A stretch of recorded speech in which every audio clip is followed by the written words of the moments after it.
China, a cradle of world civilization, the land that invented printing, paper, and gunpowder, and under many dynasties, the center of a vast empire that stretched from the Pacific Ocean to the Himalayas, and from the eastern steppe to the tropical South China Sea. The Chinese call it Zhongguo, the central state, or Middle Kingdom, and for more than 2,000 years, its emperors claimed a divine right to rule over Tianxia, all under heaven. Since 1644, this great empire has been ruled by the Qing dynasty. They are ethnic Manchu from the north, though most of their subjects are Han Chinese. By the 19th century, the empire covers 14.5 million square kilometers and receives tribute from many smaller neighbors.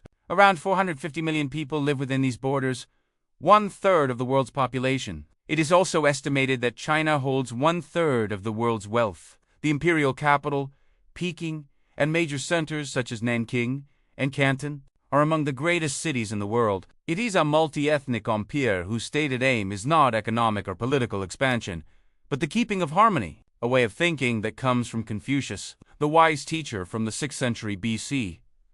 Confucius's teachings have guided society in both public and private life.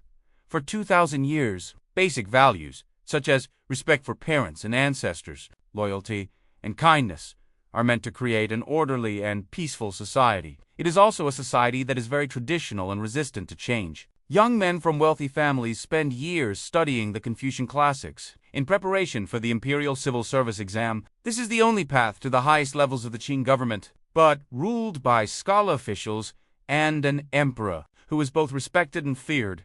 China is failing to keep up with a fast-changing world. For now, foreign merchants are limited to the southern port of Canton. Such splendid isolation will prove impossible to maintain. Opium Wars, 1839, marks the beginning of China's century of humiliation. For years, British merchants had been secretly bringing opium from India into China, a very profitable trade. The result for China is a widespread addiction crisis. But when Qing officials seize and destroy large amounts of the drug in Canton, the British respond with force. Using better naval technology, the British quickly defeat the outdated Chinese fleet. The Chinese are forced to sign the Treaty of Nanking, the first of what will later be called the unequal treaties. The treaty gives special rights to the British, opening 5 ports to British merchants and giving them the island of Hong Kong. A second Opium War soon gives similar advantages to France and the USA. The Russian Empire also takes advantage of China's weakness to seize land in the northeast, Taiping Rebellion at the same time, a terrible civil war. The Taiping Rebellion destroys South and Central China for 14 years. The death toll is estimated at 40 million, making it one of the deadliest conflicts in history. While China suffers, her enemies grow stronger.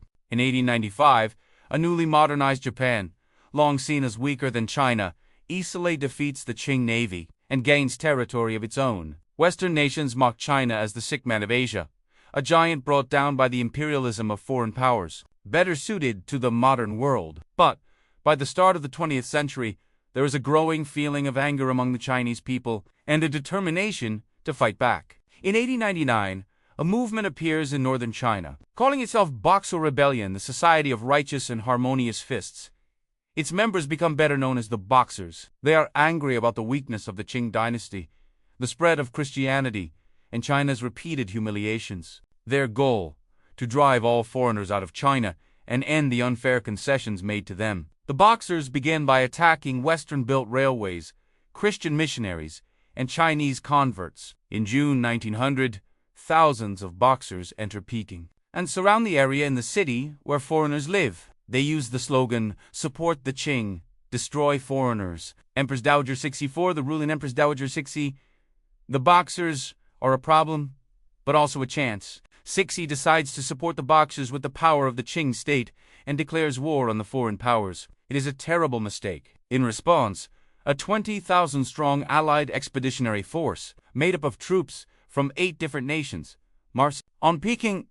After many acts of violence, the Boxers are defeated, and the city is looted by the Allied armies. The Qing court is forced to sign the Boxer Protocol. Under its terms, China must pay huge fines over 4 decades, almost twice the government's yearly income. This is China's greatest humiliation yet. Under heavy pressure to modernize, the state Cixi and the Qing court finally began major reforms. The old civil service exam is ended, to be replaced by modern schools with a Western-style curriculum. The first steps are taken to create a constitution which will limit the power of the emperor. The military is reorganized in a Western style, with better officer training, equipment, and weapons. Its strongest force is the Beiyang army, based in northern China under General Yuan Shikai. But many believe that Qing reforms do not go far enough, and that only a complete revolution can save China. One such hopeful revolutionary is Sun Yat-sen,